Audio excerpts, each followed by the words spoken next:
मित्रांनो, भगवान बुद्ध आणि त्यांचा धम्म हा ग्रंथ आपण समजून घेत आहोत. आजच्या भागात म्हणजे 51व्या एपिसोडमध्ये आपण बघणार आहोत चतुर्थ खंड भाग 4 बुद्धाची प्रवचने यामधील धम्मावरील प्रवचने आणि यातील देह प्रक्षालन पुरेसे नाही आणि पवित्र जीवन म्हणजे काय. चला तर सुरू करूया. नमो बुद्धाय. जय भीम मित्रांनो. जोशाबा या यूट्यूब चॅनलवर मी सुमेध सिरसाट आपले स्वागत करतो. देह प्रक्षालन पुरेसे नाही. देह प्रक्षालन म्हणजे काय? देह प्रक्षालन म्हणजे शरीराचे शुद्धीकरण किंवा स्वच्छता करणे. देह प्रक्षालन हा शब्द सामान्यतः आयुर्वेद किंवा योग यामध्ये वापरला आहे, जिथे शरीर, मन आणि आत्म्याची शुद्धी करण्यासाठी विशिष्ट प्रक्रिया केल्या जातात. यामध्ये शारीरिक स्वच्छता जसे की स्नान, शौच इत्यादी, तसेच अंतर्गत शुद्धीकरणासाठी पंचकर्म, उपवास किंवा विशिष्ट आहार पद्धती यांचा समावेश होतो.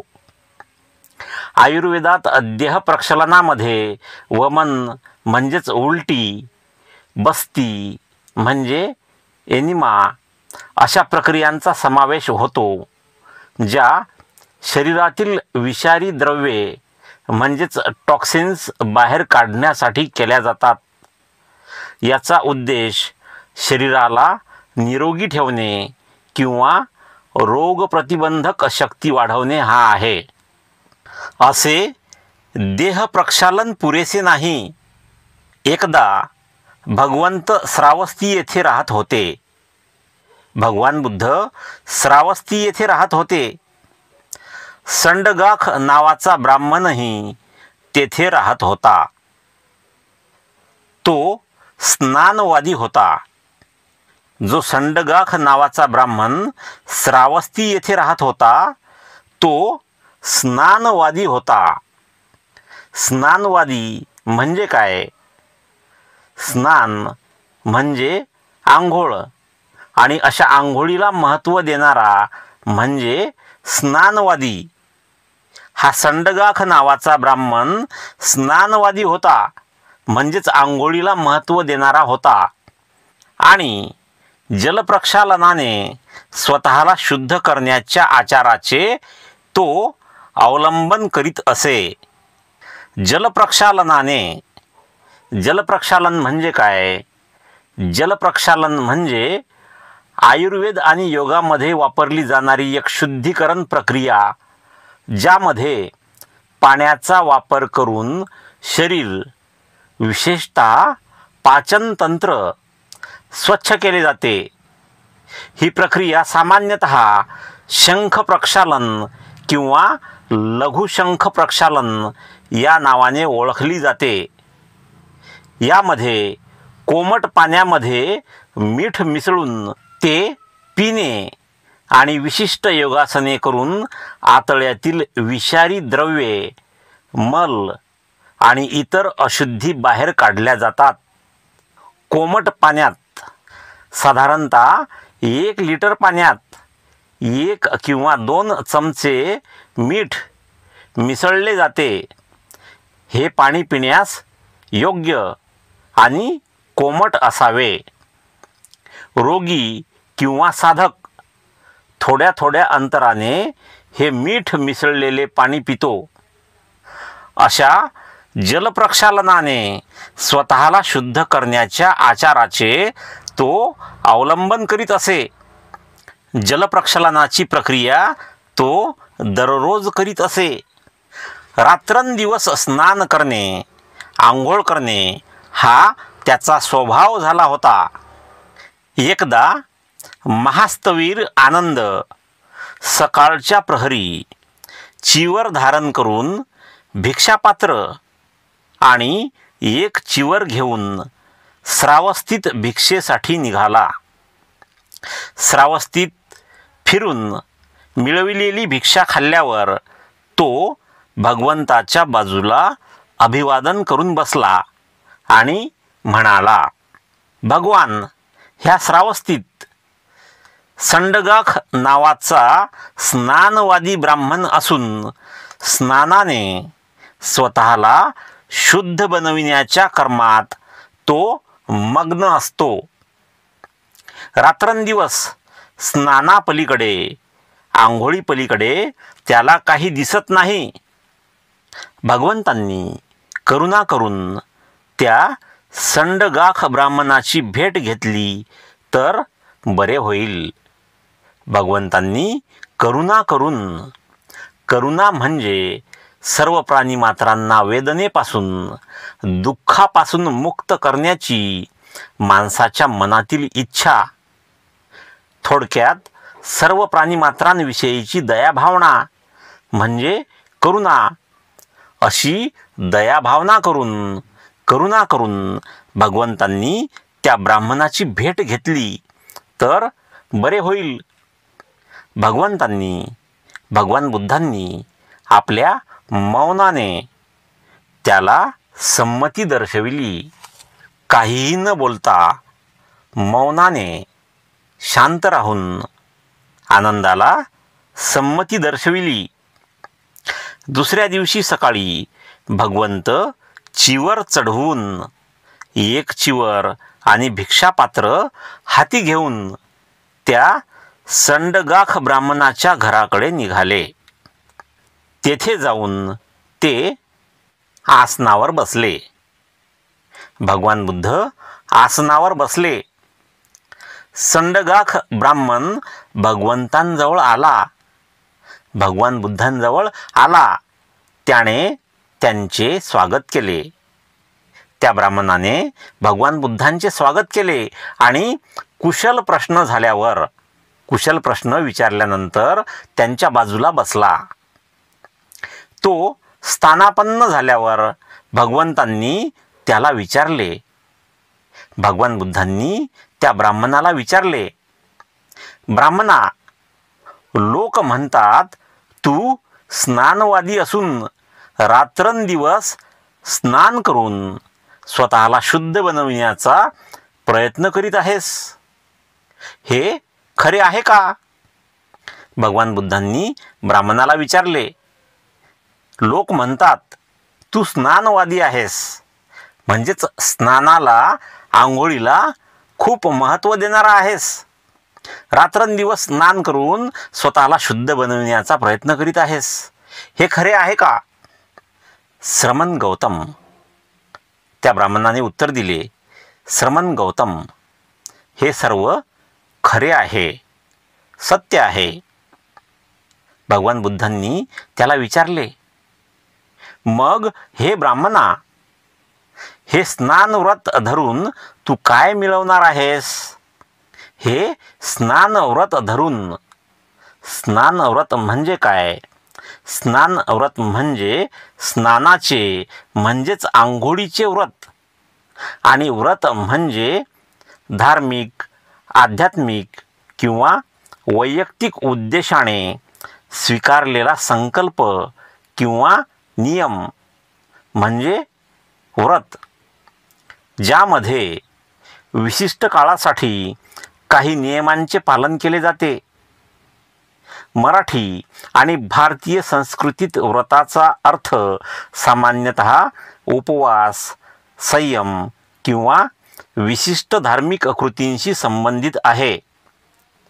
व्रत हे देवदेवतांचे आभार मानणे, त्यांची कृपा मिळविणे, मनोकामना पूर्ण करणे, आत्मशुद्धी किंवा आत्मसंयमनासाठी केले जाते. या व्रताचेही प्रकार आहेत. त्यापैकी धार्मिक व्रत हे विशिष्ट देवतेच्या पूजेसाठी केले जाते. उपवासात्मक व्रत हे पूर्ण उपवास किंवा आंशिक उपवास धरून केले जाते. आध्यात्मिक व्रत हे मौन व्रत म्हणजे बोलणे टाळणे, ध्यान, जप किंवा तपश्चर्या या प्रकारे केले जाते. वैयक्तिक व्रत एखाद्या वैयक्तिक उद्दिष्टासाठी, उदाहरणार्थ एखादे व्यसन सोडण्यासाठी, नियमित व्यायाम करण्यासाठी स्वीकारलेला संकल्प. असा संकल्प हा वैयक्तिक व्रतामध्ये मोडतो. व्रताची वैशिष्ट्ये काय? तर संकल्प व्रत सुरू करण्यापूर्वी मनात ठाम निश्चय केला जातो.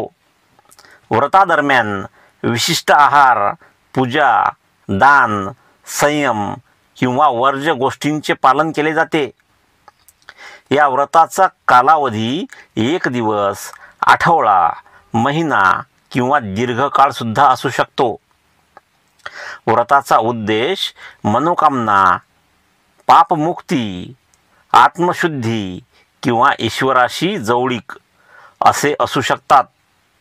या व्रतांमुळे, शारीरिक उपवासामुळे पाचन संस्थेला विश्रांती, शरीर शुद्धीकरण, मानसिक संयम, एकाग्रता आणि आत्मनियंत्रण वाढते. मन शांत होते, आध्यात्मिक प्रगती होते. असे हे स्नान व्रत धरून तू काय मिळवणार आहेस? गौतमा, त्या ब्राह्मणाने उत्तर दिले, गौतमा, हे व्रत अशासाठी आहे. दिवसा जे काही पाप मी करतो ते त्याच संध्याकाळी मी धुवून टाकतो. अशा रीतीने माझ्या या स्नान व्रताने मी स्वतःला शुद्ध राखण्याचा प्रयत्न करीत आहे. भगवान बुद्ध म्हणाले, धर्म हा एक तडाग आहे. धर्म हा एक तडाग आहे. तो स्वच्छ व निर्मल आहे. धर्म हा एक तडाग आहे. तडाग म्हणजे तलाव, सरोवर किंवा पाण्याचे मोठे नैसर्गिक किंवा कृत्रिम जलाशय. तडाग हा शब्द संस्कृतमधून आला असून प्राचीन भारतीय ग्रंथांमध्ये आणि साहित्यात याचा उल्लेख मोठ्या जलाशयासाठी केला जातो. तडाग सामान्यतः पाणी साठवण्यासाठी, शेतीसाठी, सिंचन, पिण्याच्या पाण्याचा पुरवठा किंवा धार्मिक आणि सांस्कृतिक कार्यांसाठी वापरला जातो. धार्मिक परंपरेत तडागातील पाणी स्नानासाठी किंवा शुद्धीकरणासाठी वापरले जाते. साहित्यात आणि काव्यात तडागाला सौंदर्य आणि शांततेचे प्रतीक मानले जाते. उदाहरणार्थ, कमळांनी सजलेले सरोवर. अशा प्रकारे धर्म हा एक तडाग आहे, एक सरोवर आहे, मोठे जलाशय आहे आणि हे जलाशय स्वच्छ व निर्मल आहे. जे या तडागात निमज्जन करतात, जे लोक या तडागात, या सरोवरात, या धर्माच्या सरोवरात निमज्जन करतात. निमज्जन म्हणजे काय? निमज्जन हा शब्द संस्कृतमधून आला आहे, ज्याचा अर्थ आहे अर्धवट बुडणे किंवा अंशतः जलमग्न होणे. हा शब्द वेगवेगळ्या संदर्भांमध्ये वापरला जाऊ शकतो, परंतु तो विशेषतः धार्मिक, सांस्कृतिक किंवा प्रतिकात्मक अर्थाने वापरला जातो. अशा या धर्माच्या तडागात म्हणजेच सरोवरात जे निमज्जन करतात, जे बुडतात, ते सर्व धर्मज्ञ आणि सर्वांग शुद्ध होऊन पैलतीराला जातात. जे या सरोवरात डुबकी मारतात ते सर्व धर्मज्ञ. धर्मज्ञ म्हणजे धर्माचे खरे ज्ञान असणारी, धर्माचे तत्व समजलेली किंवा धर्माच्या मार्गावर चालणारी व्यक्ती म्हणजे धर्मज्ञ. धर्मज्ञ हा शब्द संस्कृतमधील धर्म म्हणजेच नैतिकता, कर्तव्य आणि जीवनाचे तत्व. आणि ज्ञ, ज्ञ म्हणजे ज्ञान किंवा जाणणारा यापासून बनला आहे. मराठीत याचा अर्थ असा होतो की जो व्यक्ती धर्माच्या नियमांचे पालन करतो आणि त्याबद्दल सखोल समज ठेवतो. धर्मज्ञ व्यक्ती ही आपल्या कर्तव्यांचे पालन करते आणि सत्य, प्रामाणिकपणा, दया, संयम यांसारख्या मूल्यांना महत्त्व देते आणि आपल्या कृतींमधून समाजाच्या भल्यासाठी योगदान देते. अशी व्यक्ती म्हणजे धर्मज्ञ. जे या तडागात निमज्जन करतात, जे या सरोवरात डुबकी घेतात, ते सर्व धर्मज्ञ आणि सर्वांग शुद्ध होऊन. सर्वांग शुद्ध म्हणजे काय? सर्वांग शुद्ध म्हणजे शरीराच्या सर्व भागांचे किंवा संपूर्ण शरीराचे शुद्धीकरण. यामध्ये शरीर, मन आणि आत्म्याची संपूर्ण शुद्धी यांचा समावेश होतो.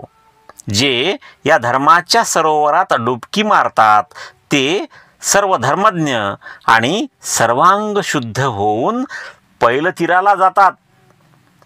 पैलतीर म्हणजे पलीकडचा काठ. पैलतीराला जातात म्हणजे कुठे जातात? पैलतीराला जाणे म्हणजे काय? पैलतीराला जाणे हा मराठीतला एक प्रचलित वाक्प्रचार आहे, ज्याचा शाब्दिक अर्थ आहे दुसऱ्या किनाऱ्यावर जाणे. पैलतीर म्हणजे दुसरे तीर किंवा दुसरा काठ. दुसऱ्या किनाऱ्यावर जाणे किंवा पार पलीकडे जाणे हा वाक्प्रचार सामान्यतः मृत्यू किंवा जीवनाचा अंत दर्शवण्यासाठी वापरला जातो. भारतीय संस्कृतीत जीवन आणि मृत्यू यांची नदीच्या दोन किनाऱ्यांशी तुलना केली जाते. पैलतीर म्हणजे मृत्यूलोक किंवा परलोक, जिथे आत्मा शरीर सोडून जातो असे मानले जाते. याचा प्रतिकात्मक अर्थ असा आहे की जीवन ही एक नदी आहे आणि मृत्यू म्हणजे त्या नदीच्या दुसऱ्या किनाऱ्यावर पोहोचणे, म्हणजेच पैलतीरावर पोहोचणे. हा वाक्प्रचार मृत्यूला एका प्रवासाचे रूपक म्हणून दर्शवतो. हा वाक्प्रचार सहसा मृत्यूबद्दल आदराने किंवा काव्यात्मक रीतीने बोलताना वापरला जातो. उदाहरणार्थ, तो आता पैलतीराला गेला म्हणजे तो मरण पावला. जे या धर्माच्या सरोवरात डुबकी मारतात ते सर्व धर्मज्ञ आणि सर्वांग शुद्ध होऊन पैलतीराला जातात. यावर तो संडगाख ब्राह्मण म्हणाला, वा, छान. श्रवण गौतमा, मला आपला शरणागत उपासक करा. भगवान बुद्धांना तो ब्राह्मण म्हणाला, मला आपला शरणागत उपासक करा. शरणागत म्हणजे पूर्णपणे समर्पण करणारी व्यक्ती. धार्मिक, आध्यात्मिक किंवा वैयक्तिक संदर्भात कोणाच्या तरी आश्रयाला जाणारी व्यक्ती. शरणागत हा शब्द संस्कृतमधील शरण म्हणजे आश्रय, संरक्षण आणि आगत म्हणजे जाणे किंवा येणे यापासून बनला आहे. मराठीत याचा अर्थ आहे एखाद्या उच्च शक्तीला, जसे ईश्वर, गुरु किंवा श्रेष्ठ व्यक्ती किंवा तत्वाला पूर्ण विश्वासाने आणि नम्रतेने स्वतःला समर्पित करणे म्हणजे शरणागत होणे होय. असं मला आपला शरणागत उपासक करा. उपासक म्हणजे काय? उपासक म्हणजे ईश्वर, देवता, गुरु किंवा एखाद्या आध्यात्मिक तत्वाची भक्ती, पूजा किंवा साधना करणाऱ्या व्यक्तीला उपासक म्हणतात. बौद्ध उपासक म्हणजे बौद्ध धम्माचा अनुयायी असलेली आणि बुद्धांच्या शिकवणीची उपासना करणारी व्यक्ती. जी बौद्ध तत्वज्ञान, धम्म आणि संघ यांचे पालन करते. अशा प्रकारे मला आपला शरणागत उपासक करा. आजपासून मरेपर्यंत मी आपलाच आश्रय करणार, आपल्याच आश्रयास राहणार. पुढे बघूया पवित्र जीवन म्हणजे काय. एकदा चारिका करीत असता आपल्याबरोबर असलेल्या भिक्खूंना उद्देशून भगवान बुद्धांनी खालील प्रवचन केले. एकदा चारिका करीत असता, चारिका म्हणजे काय? बौद्ध भिक्खूंनी एका ठिकाणाहून दुसऱ्या ठिकाणी भिक्षा मागत फिरत असताना लोकांच्या कल्याणासाठी धम्मोपदेश करणे म्हणजे चारिका. अशी चारिका करीत असता आपल्याबरोबर असलेल्या भिक्खूंना उद्देशून भगवान बुद्धांनी खालील प्रवचन केले. प्रवचन म्हणजे धार्मिक, आध्यात्मिक किंवा नैतिक विषयांवर दिले जाणारे भाषण किंवा व्याख्यान. यात सामान्यतः जीवनमूल्ये, नीतिशास्त्र किंवा आध्यात्मिक विचारांचे स्पष्टीकरण केले जाते. प्रवचनांचा उद्देश श्रोत्यांना मार्गदर्शन करणे, प्रेरणा देणे आणि त्यांच्या जीवनात सकारात्मक बदल घडवणे हा असतो. असे भगवान बुद्धांनी खालील प्रवचन केले. भिक्खूंनो, पवित्र जीवन हे लोकांना फसविण्यासाठी, त्यांची कृपा साधण्यासाठी, काही लाभासाठी, काही कीर्तीसाठी किंवा वादविवादाच्या जटिल प्रश्नांतून सुटका करून घेण्यासाठी किंवा लोकांमध्ये आपले नाव व्हावे यासाठी जगायचे नसते. काय म्हणाले भगवान बुद्ध? भिक्खूंनो, पवित्र जीवन हे लोकांना फसविण्यासाठी, त्यांची कृपा साधण्यासाठी. कृपा साधने म्हणजे काय? कृपा साधने म्हणजे एखाद्या व्यक्तीचे, समूहाचे, गुरु, संत किंवा दैवी शक्तीचे मन जिंकणे, त्यांचे प्रेम, आशीर्वाद किंवा अनुग्रह मिळवणे म्हणजे कृपा साधने. पवित्र जीवन हे लोकांना फसविण्यासाठी जगायचे नसते. पवित्र जीवन हे त्यांची कृपा साधण्यासाठी म्हणजे लोकांची कृपा साधण्यासाठी नसते. काही लाभासाठी म्हणजे फायद्यासाठी नसते.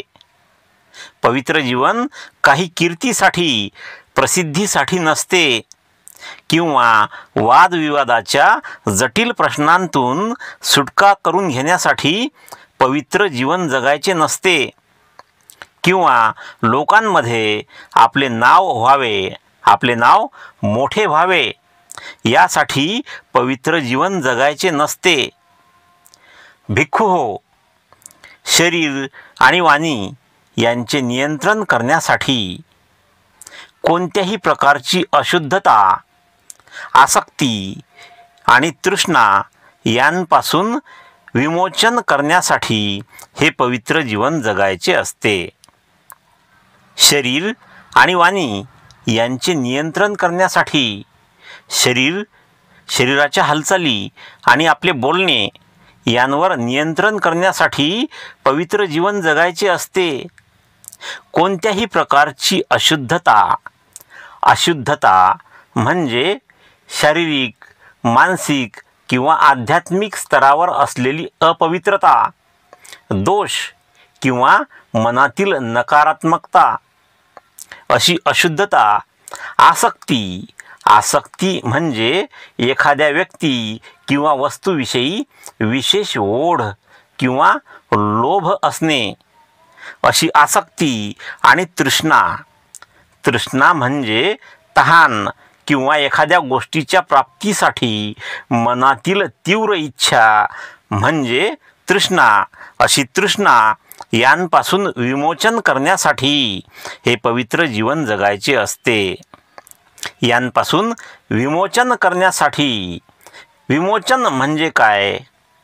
विमोचन हा शब्द संस्कृतमधून आला आहे, ज्याचा अर्थ मुक्ती देणे, सोडवणे किंवा बंधनातून मुक्त करणे असा होतो. म्हणजेच पवित्र जीवन हे शरीर आणि वाणी यांचे नियंत्रण करण्यासाठी, कोणत्याही प्रकारची अशुद्धता, आसक्ती, तृष्णा यांपासून मुक्ती मिळवण्यासाठी हे पवित्र जीवन जगावयाचे असते. तर मित्रांनो, आपणास विनंती आहे की जोशाबा या चॅनलच्या माध्यमातून आपल्या महापुरुषांच्या विचारांचा तसेच बौद्ध धम्माचा प्रचार आणि प्रसार व्हावा असे आपल्याला वाटत असल्यास कृपया ज्यांनी अद्याप सबस्क्राईब केले नसेल त्यांनी लगेच सबस्क्राईब करून बेल आयकॉनला ऑलवर सेट करा. तसेच प्रत्येक व्हिडिओला लाईक शेअर करून कमेंट बॉक्समध्ये कमेंट लिहिणे हे चॅनलच्या वाढीसाठी आवश्यक आहे. ते सर्व मोफत आहे, त्याला पैसे पडत नाहीत. म्हणून हे काम कृपया आत्ताच करा, नंतर पाहता पाहता आपण विसरून जातो. आणि त्याशिवाय शक्य झाल्यास या बारकोड किंवा मोबाईल नंबरचा वापर करून आपण चॅनलला आर्थिक मदत सुद्धा करू शकता. भेटूया पुढील व्हिडिओमध्ये आणि तोपर्यंत जय भीम, जय भारत.